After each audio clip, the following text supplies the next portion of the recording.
Meanwhile, President Donald Trump, he's wheels up to Washington after what was a 4-day tour through the Middle East. There he is at the top of the ramp, coming home. He wrapped up his 3-nation visit in the United Arab Emirates. You see here, it was a business roundtable, and then he went on tour at something called the Abrahamic Family House. It's a religious complex that was constructed to pay tribute to the UAE after the signing of the Abraham Accords during President Donald Trump's first term. So after takeoff, the UAE escorted Air Force One. You can see it right there with a group of fighter jets. Those are F-16s in the air, welcoming him to other airspace and ushering him out of their own. This is just one of several grand and sweeping and very expensive gestures in that region after 4 days of lavish state dinners and tributes to the United States. President Trump says this trip made him walk away from that region with several signed commitments. In fact, he claims more than $1 trillion worth of investments into U.S. business. So CBS News White House reporter Willie James Inman is live in Washington following the president's trip, and he joins us now. So, Willie, what did the U.S. get out of this, and what did the Arab states get out of this? Hey there, Reed. Well, you laid it out perfectly. The president made this a trip of deals, announcing several of those deals that would benefit American corporations like Boeing, Amazon, GE.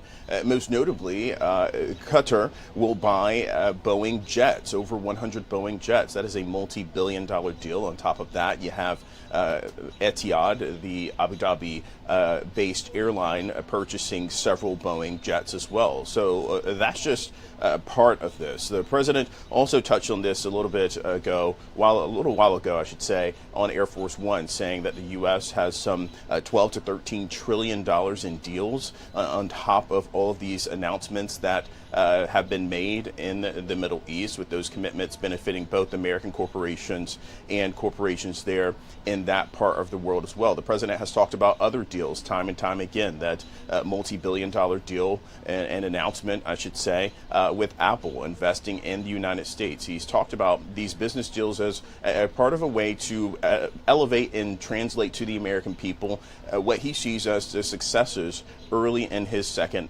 term. We, of course, know that the president went to Saudi Arabia during his first term, and he returned to that country again for his first major overseas trip with a multi-billion-dollar deal with the Saudi Arabians for continued investment in the United States. I'll note with this trip in Abu Dhabi in the United Arab Emirates, though, a multi-trillion-dollar deal, over $1 trillion, as to say, in terms of AI investments over the next 10 years. So the president walking away here with a lot in his pocket aboard Air Force One on his way back to Washington, D.C. Is certainly a trip that he will tout as a success in the second term for the early on in his administration, Reed. Yeah, and we are hearing loud and clear from the Trump White House what the sell is, what they are bringing back. But listen, deals involve two sides. There's always the other parties at the other side of the table. Any word on what the United States is having to give up to get these deals? Yeah, well, part of the calculus here is that these U.S. companies will make that investment in these companies in the 3 different countries. Part of it, of course, would involve U.S. labor, perhaps labor in those countries as well.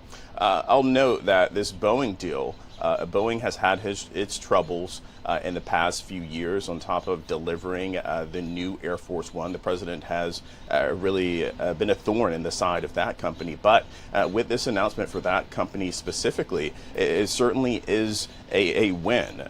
Boeing will perhaps have to speed up some of those deliveries in terms of the backlog of deliveries that it has yet to deliver, not only to the U.S. government, but to other airliners as well. But the Trump administration essentially saying here that these investments are good for the American people, that it will bring jobs back to the United States. It's unclear if these investments will come to fruition, because a lot of them are simply commitments to spend money, not necessarily the checks haven't been signed quite yet. Right. So a lot of commitments that the Trump administration can talk about, but it's a wait and see game in terms of if they will actually come to fruition in the near future, Reed. Yeah, and we know U.S. security assets are also a very big part of what goes on in the Middle East. The deals were not the only headline out of that trip, Willie. What's the latest on a possible deal relative to nuclear power in Iran?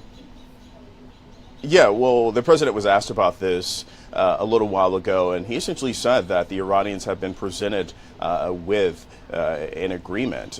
It's in their court now, essentially, and the president essentially said that they must act quickly on that proposal. We know that behind the scenes, Steve Witkoff, the president's Middle East envoy, has been working to negotiate some type of deal there, meeting with the Iranians. Whether or not that's in person or in the next room over is certainly up for debate, because the U.S. has said that these were direct negotiations. The Iranians essentially said that they were indirect, but still, nonetheless, the teams working at least in the same place, speaking to each other. Oftentimes, intermediaries have to act in between both sides, because remember, the U.S. doesn't have a direct presence in Iran, but still the White House pushing forward with this deal, wanting to add this to the list of successes in the region to bring peace to that region. I'll also note that the president and his advisors working to bring an end to that conflict between Israel and Hamas. On top of that, you have the situation between Ukraine and Russia. That meeting that you mentioned, it didn't happen in Turkey. The president, of course, is on his way back to the United States now, so not making a trip to Turkey to meet with President Putin, because certainly we know that President Putin is not in Turkey. But still, the White House looking towards this Iranian nuclear agreement as a way to ease the tensions there in that region, calling on other leaders in the region. The president said so as much in the past couple of days to help him work towards that deal as well, Reed. So many fascinating headlines to come out of this trip. Also, I'm curious what happens with Syria and reaction from Israeli Prime Minister Benjamin Netanyahu regarding Trump communications with Syria and a new Syria. That Willie James Inman, we know you'll be chasing that in so many angles coming up in the weeks ahead. You have a great day, my friend. Always great to talk to you.